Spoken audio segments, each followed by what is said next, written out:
ამის შემდეგ იუდეველთა დღესასწაული იყო და ავიდა იესო იერუსალიმს. იერუსალიმში ცხვრის ჭიშკართან აუზია, რომელსაც ებრაულად ბეთ-ხასდა ეწოდება და 5 სტოა აქვს.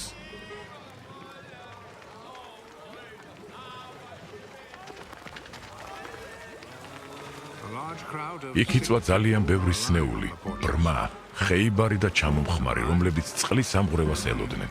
რადგან ანგელოზი უფლისა ჩამოდიოდა დრო და დრო აუზში და ამღვრევდა წყალს, ხოლო მას შემდეგ, რაც წყალი აიმღვრეოდა, ვინც პირველი ჩავიდოდა, განიკურნებოდა, რა სენითაც არ უნდა ყოფილიყო შეპყრობილი.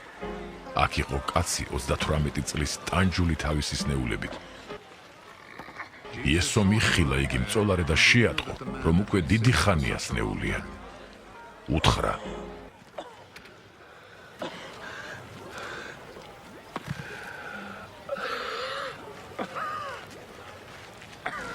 სურს განიკურნა.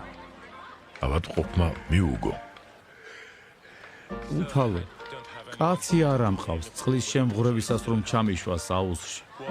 მანამ მე მივალ სხვა მასრებს. იესომ უთხრა: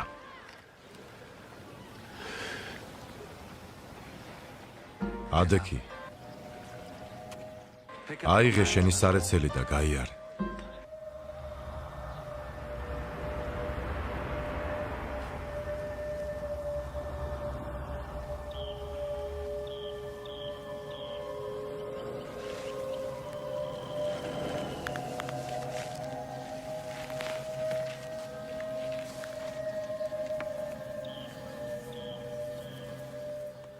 იგი მაშინვე გაჯანსაღდა. აიღო თავისი სარეცელი და გაიარა.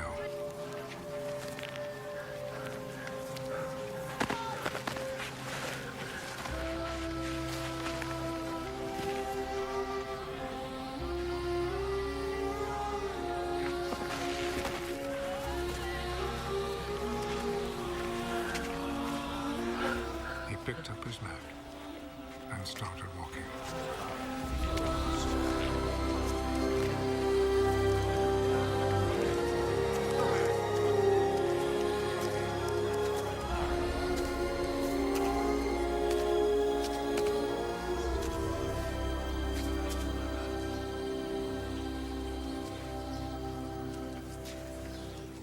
იმ დღეს შაბათი იყო. ამიტომ იუდეველებმა უთხრეს განკურნებულს: დღეს შაბათია. ნება არ გაქვს სარეცლის აღებისა. მან მიუგო. ვინც გამკურნა, მან მითხრა: აიღე შენი სარეცელი და გაიარეო. ჰკითხეს: ვინაა ის კაცი, ვინც გითხრა აიღე და გაიარეო? განკურნებულმა არ იცოდა ვინ იყო იგი, რადგან იესო იმ ადგილზე მყოფ დრბოს შეერია. Jesus had slipped away. ამის შემდეგ იესო ტაძარში შეხვდა მას და უთხრა: აჰა, შენ გაჯანსაღდი. ნუ ღარ შესწოდავ, რათა რაიმე უარესი არ დაგემართოს.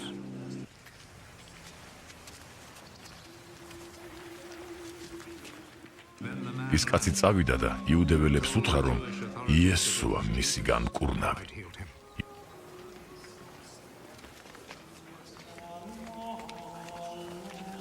იუდეველებმა დევნა დაუწყეს იესოს იმის გამო, რომ შაბათს ასეთი რამე გააკეთა. მან კი მიუგო. მამა ჩემი აქამდე ასე აკეთებს და მეც ვაკეთებ.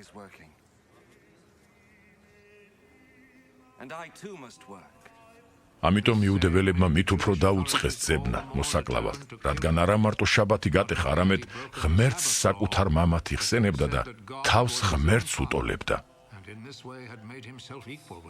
ამაზე იესო მიუგო მათ და უთხრა: ჭეშმარიტად გეუბნებით თქვენ, ძეს თვითონ არაფრის გაკეთება არ შეუძლია, თუ არ უხილავს, რასაც მამა აკეთებს, რადგან რასაც ის აკეთებს, ძეც იმას ვიაკეთებს. რადგან მამას უყვარს ძე და რასაც აკეთებს, ყველაფერს უჩვენებს მას. ამაზე უფრო დიდ საქმეებსაც აჩვენებს მას, ისე რომ გაგიკვირდებათ. რადგან როგორც მამა აღადგენს მკვდრებს და აცოცხლებს, ასევე ძეც აცოცხლებს მას, ვინც ასვენს. რადგან მამა არავის არ შის, არამედ მთელი სამსჯავრო ძეს გადასცა. რათა ყველამ სცეს პატივი ძეს, როგორც მამას სცემენ პატივს. ვინც ძეს არ სცემს პატივს, ის არც მამას ასცემს პატივს, რომელმაც იგი მოავლინა. ჭეშმარიტად გეუბნებით თქვენ, ვინც ჩემს სიტყვებს ისმენს და ჩემი მომავლინებელი სწამს, მას აქვს საუკუნო სიცოცხლე და სამჟავროზე არ მიდის, არამედ უკვე სიკვდილიდან სიცოცხლეში გადავიდა.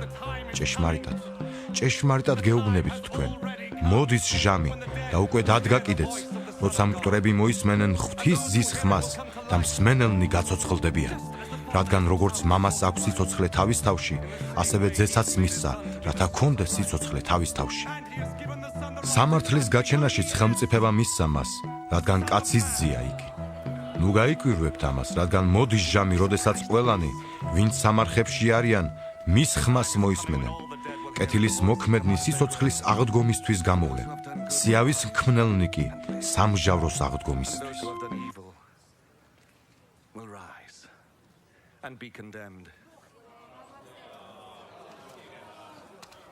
ჩემი თარაფრის გაკეთება არ შემიძლია. როგორც ვისმენ, ისე განვიკითხავ და ჩემი სამჟავრო სამართლიანია, რადგან მე ჩემს ნებას არ ვეძებ, არამედ ჩემი მომავლინებლის ნებას. თუ მე ვამოწმებ ჩემს თავზე, ჩემი მოწმობა არაა ჭეშმარიტი. სხვა არის დამოწმებელი ჩემს შესახებ და ვიცი, რომ ჭეშმარიტია ის მოწმობა, რომლითაც ის ამოწმებს ჩემს შესახებ. თქვენ გაგზავნეთ იოანესთან და მან დაამოწმა ჭეშმარიტების შესახებ. თუმცა ადამიანისგან არ ვიღებ მოწმობას, მაგრამ ამას კი იმიტომ ვამბობ, რომ თქვენ გადარჩეთ. იგი ანთებული და მანათობელი ლამპარი იყო, თქვენ კი გინდოდათ მის შუქზე გეხარათ ერთხანს. მე კი მაქვს უფრო დიდი მოწმობა ვიდრე იოანესია, რადგან საქმენი, რომელნიც მამა მომცა აღსასრულებლად, თვით ჩემს მიერ გაკეთებულნი საქმენი, ამოწმებენ ჩემს შესახებ, რომ მამამ მომავლინა. და მამა, რომელმაც მე მომავლინა, ამოწმებდა ჩემს შესახებ. თქვენ კი არასოდეს მოგისმენიათ მისი ხმა და არც ხატი გიხილავთ მისი. მისი სიტყვა არა გაქვთ დამკვიდრებული თქვენში, რადგან არ გწამთ მისი მომავლინებლისა. იკვლევთ წერილებს, რადგან გონიათ, რომ მათში გაქვთ საუკუნო სიცოცხლე. ისინი კი ჩემს შესახებ მოწმობენ. თქვენ კი არ გსურთ ჩემთან მოსვლა, რათა სიცოცხლე გქონდეთ. დიდებას არ ვღებულობ ადამიანთაგან, მაგრამ მე გიცნობთ თქვენ. ღვთის სიყვარული არ არის თქვენში. მე მოვედი მამა ჩემის სახელით და არ მღებულობთ. თუ სხვა ვინმე მოვა თავის სახელით, მას მიიღებთ.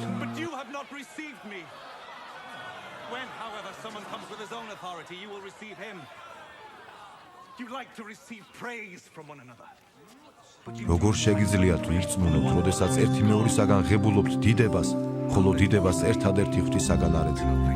ნუ ფიქრობთ, რომ მამის წინაშე დაგდებთ ბრალს. თქვენი ბრალმდებელი მოსია, ვის იმედიც აგაქვთ.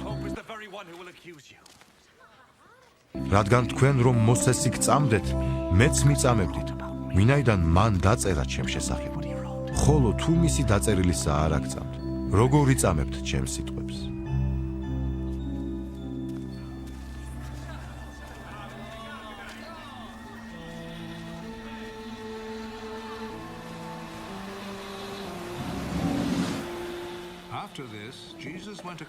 ამის შემდეგ გავიდა იესო გალილეის ანუ ტიბერიის ზღვის გაღმა.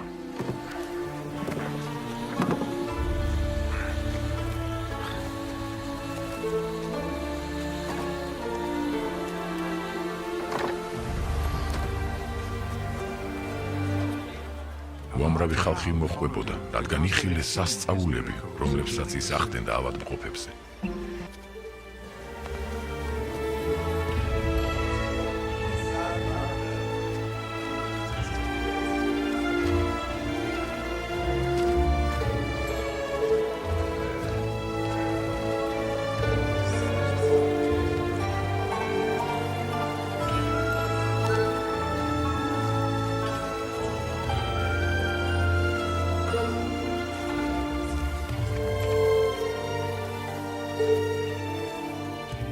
იესო ავიდა მთაზე და იქ დაჯდა თავის მოწაფეებთან ერთად.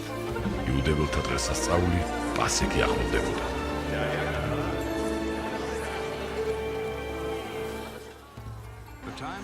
იესომ გაიხედა და დაინახა, რომ უამრავი ხალხი მოდიოდა მასთან.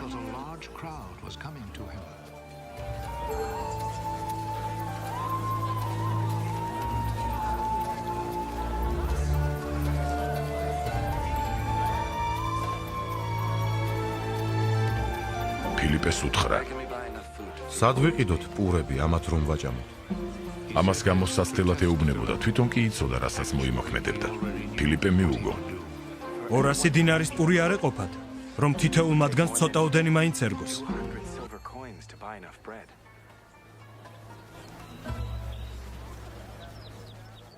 მისმა ერთ-ერთმა მოწაფემ ანდრიამ, სიმონ პეტრეს ძმამ, უთხრა მას. აქ არის ერთი ბიჭი, რომელსაც 5 ქერის პური და 2 თევზი აქვს. მაგრამ ამდენ ხალხს ეს რას ეყოფა? უთხრა იესომ. უთხარით ხალხს დასხმი. There was a lot of grass, ხოლო იმ ადგილზე დიდძალი ბალახი იყო, რიცხვით 5000-მდე კაცი დაჯდა. about 5,000 men.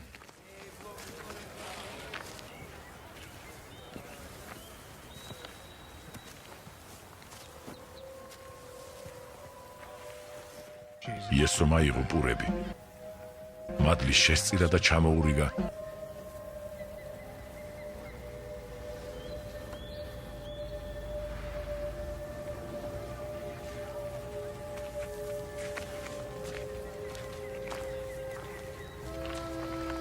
And distributed.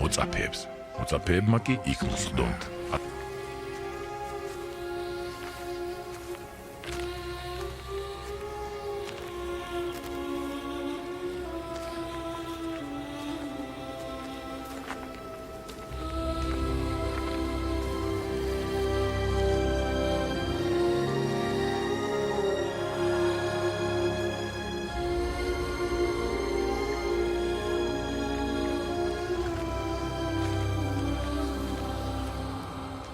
He did the same with the fish.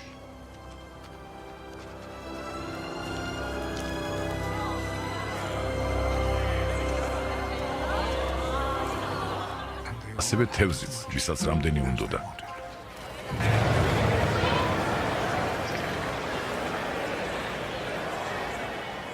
When they were all full, როცა გაძღნენ, უთხრა თავის მოწაფეებს. მოაგროვეთ მონარჩენი ნატეხები, რომ არაფერი არ დაიკარგოს. so they gathered მოაგროვეს და აავსეს 12 გოდორი იმ 5 ქერის პურის ნატეხებით, რაც ჭამის შემდეგ დარჩა. მაშინ იესოს მიერ მოხდენილი სასწაულის მხილველმა ხალხმა თქვა: ესაა ჭეშმარიტად ის წინასწარმეტყველი, რომელიც წუთის სოფელში უნდა მოსულიყო. რა კი იცოდა, რომ აპირებენ მოსვლას და მის შეპყრობას, რათა გაემეფებინათ იგი. იესო კვლავ განმარტოვდა მთაზე.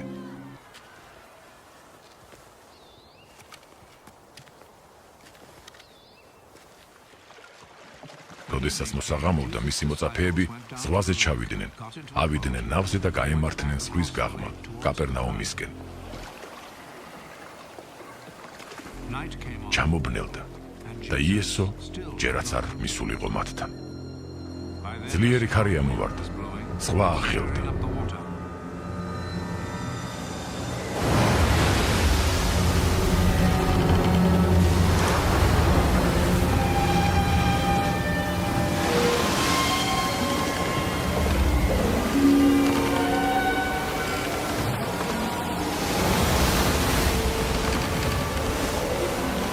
The disciples arose. 25-30 სტადიონი რომ გასცურეს, იხილეს, ზღვის ზედაპირზე იესო ნავს უახლოვდებოდა და შეეშინა.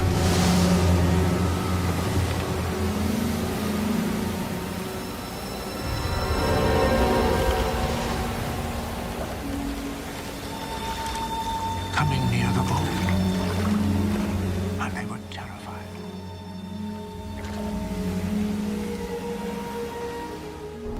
მან კი უთხრა: მე ვარ, ნუ გეშინია.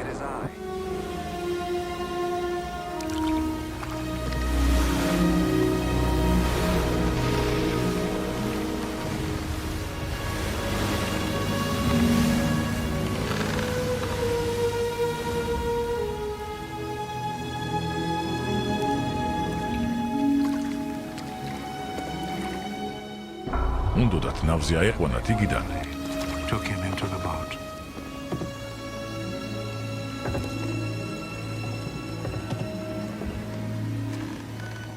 And immediately ნავი მაშინვე იმ მიწაზე აღმოჩნდა, სადაც მიდიოდნენ. they were heading for.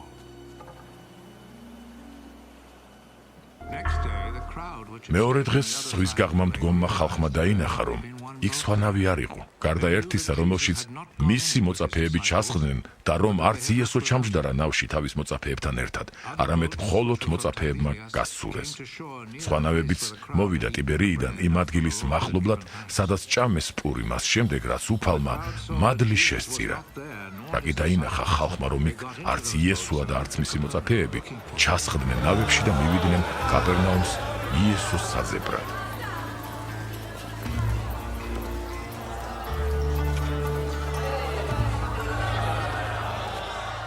როდესაც იგი ზღვის გაღმა ნახეს, უთხრეს მას: რაბი, როდის მოხვედი აქ? მიუგო იესომ და უთხრა: ჭეშმარიტად გეუბნებით თქვენ, იმიტომ კი არ მეძებთ მე რომ სასწაული იხილეთ, არამედ იმის გამო რომ პური ჭამეთ და გაძეხით.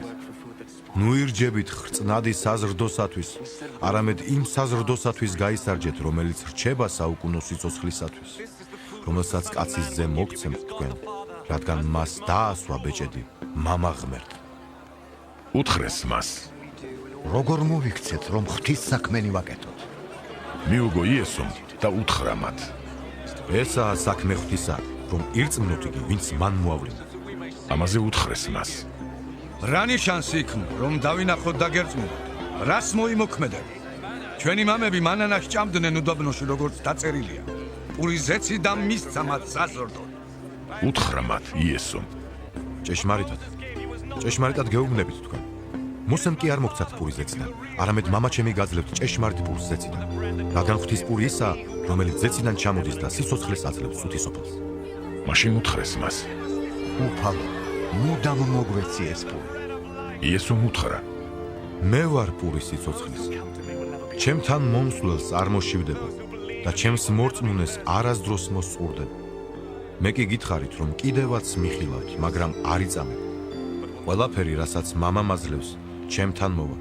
ჩემთან მოსულს გარეთ არ გავაძევებ, რადგან ზეციდან ჩემი ნების აღსასრულებლად კი არ ჩამოვედი, არამედ მისი ნებისა, ვინც მე მომავლინა. ეს არის ნება იმისი, ვინც მე მომავლინა, რათა რაც მომცა, არაფერი დამეკარგოს, არამედ ყველაფერი აღვადგინო უკანასკნელ დღეს. ჩემი მამის ნება ისაა, რომ ყველას, ვინც ძეს იხილავს და ირწმუნებს, საუკუნო სიცოცხლე ჰქონდეს და მე აღვადგენ მას უკანასკნელ დღეს.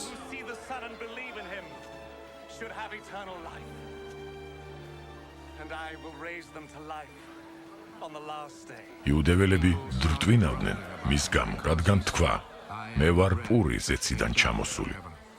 ამბობდნენ: ეს იესო არაა იოსების ძე?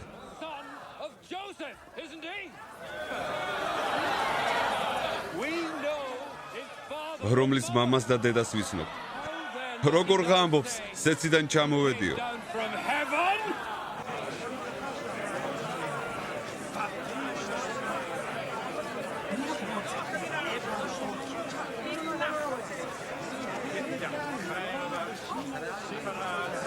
მიუგო იესომ და უთხრა: ნუ დრტვინავთ ერთმანეთ შორის.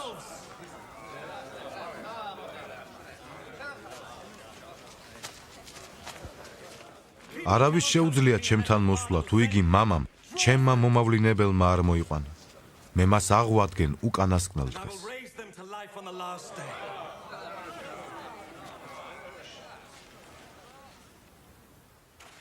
წინასწარმეტყველებს უწერიათ: ყველა განისწავლება ღვთის მიერ.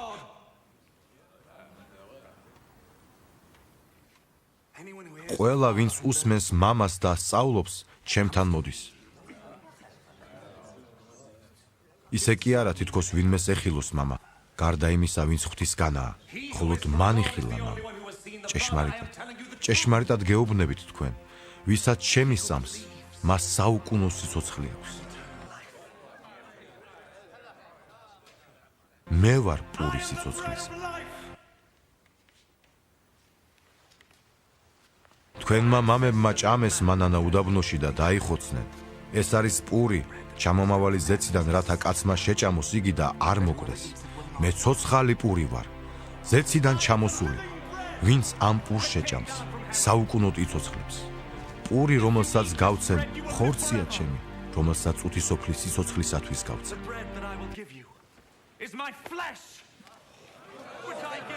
იუდეველებმა დაიწყეს კამათი ერთმანეთში და ამბობდნენ.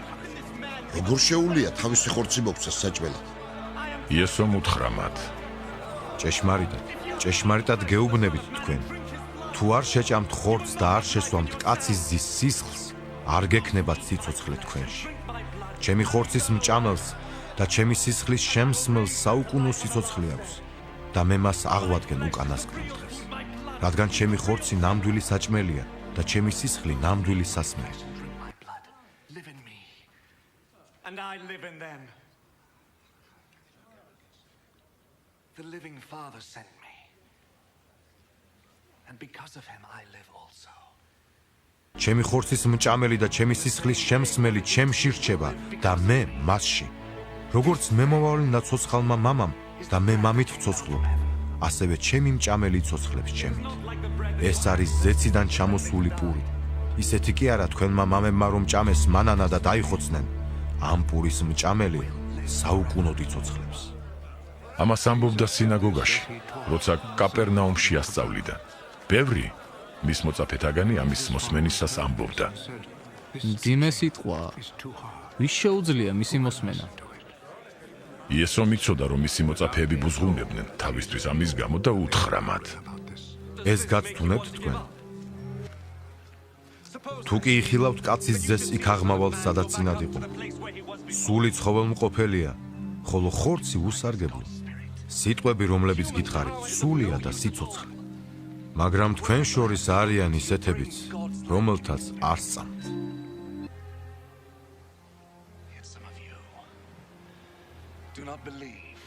რადგან იესომ თავიდანვე იცოდა, ვინ არიან ურწმუნონი და ვინ არის მისი გამცემი. უთხრა. ამიტომ გეუბნებოდით, რომ ჩემთან არავის შეუძლია მოსვლა, თუ მამისგან არ ექნება მიცემო. მას შემდეგ ბევრი მისი მოწაფეთაგანი გაბრუნდა უკან და აღარ მისდევდა მას.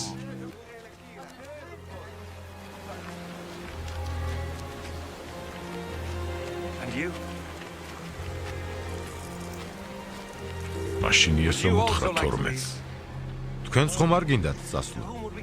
სიმონ პეტრემ უპასუხა. უფალო, ვიღასთან წავიდეთ. საუკუნო სიცოცხლის სიტყვები შენ აქვს. ჩვენ ვიწამეთ და შევიცანით, რომ შენ ხარ ქრისტე, ღვთის წმიდა.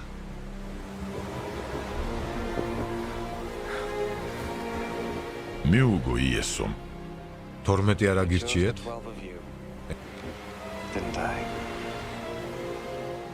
ერთი თქვენგანი ეშმაკი. ეს თქვა იუდა სიმონის ძეზე, ისკარიოტელზე, რადგან მას ერთ 12 თაგანს უნდა გაეცა იგი. Was going to betray him.